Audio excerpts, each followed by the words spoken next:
They say you can't capture the image of freedom on videotape, but you can, you know. In fact, of all the images in the 1980s, surely the most vivid are those associated with freedom. In Eastern Europe, which the Soviets had held by force since World War II, Mikhail Gorbachev said that Moscow would no longer interfere, and the people felt free to act. Poland's solidarity was never dead, only in hibernation. Today, the independent union movement leads a government with a non-communist majority. Solidarity's time had come after all.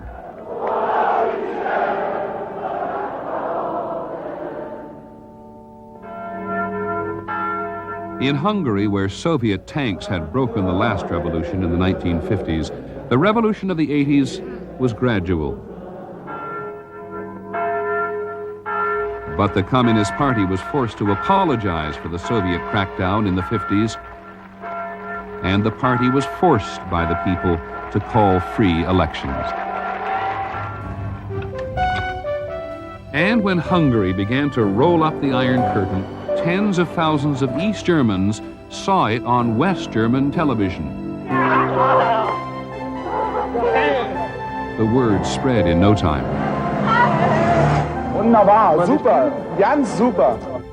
First, they headed for those openings in the fence between Hungary and Austria. Let's go!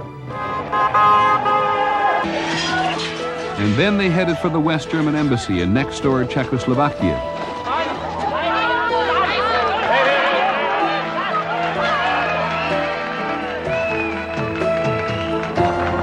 The pressure of East Germans fleeing in such numbers forced the East German government to make one concession after another. The country was hemorrhaging. The pressure was too much. The communist leadership buckled. Travel restrictions, it said, would be lifted.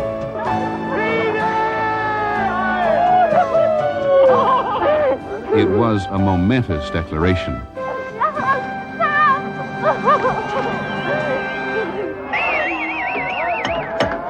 And that very night, for the first time since 1961, they made a hole in the Berlin Wall.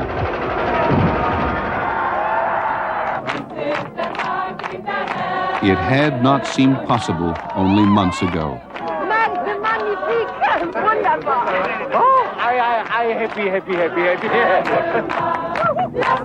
Now anything seemed possible. Romania.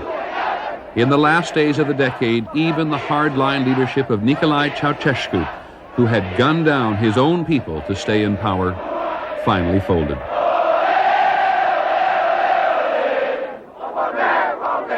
Czechoslovakia, with one of the toughest leaderships in the Soviet sphere. And the Communist Party was brought down in less than a month. At the end of the 1980s, so many walls were coming down.